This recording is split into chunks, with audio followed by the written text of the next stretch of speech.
Est-ce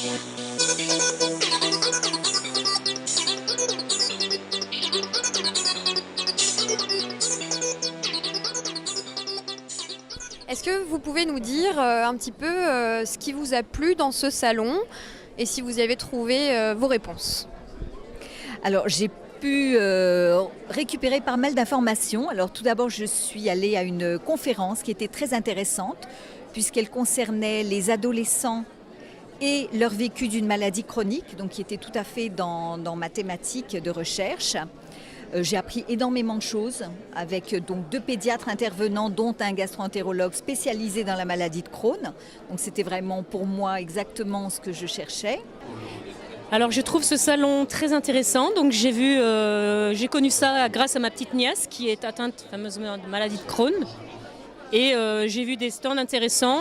Alors je suis venue en fait en n'ayant pas forcément de questions, mais en voulant plutôt essayer d'approfondir un peu déjà mes connaissances sur ma maladie. Et puis notamment par exemple l'alimentation, savoir ce que je pouvais faire pour les douleurs, choses comme ça. Et puis non, je trouve ça original de présenter le salon comme ça, de faire des conférences plutôt théoriques et puis à la fois les ateliers où on peut discuter, partager nos expériences de vie et tout ça. Je trouvais ça vraiment intéressant du coup pouvoir faire ça.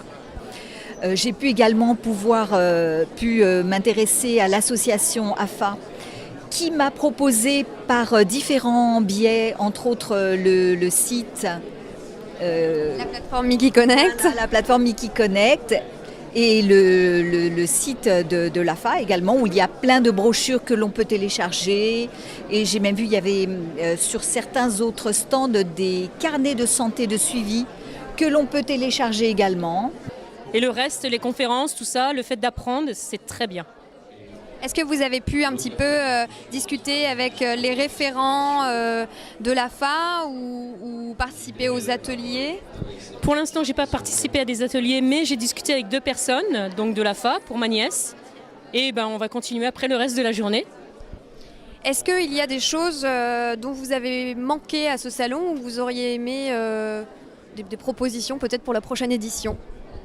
Alors évidemment, comme moi je venais pour ce sujet de l'éducation thérapeutique, c'est vrai que j'étais persuadée de trouver ici un stand dédié à l'éducation thérapeutique, peut-être un stand aussi avec l'accueil et la présentation de ce qu'était le patient expert, parce que je pense que c'est quelque chose qui doit être au centre de toute thérapie aujourd'hui et c'est vital pour toute thérapie chronique.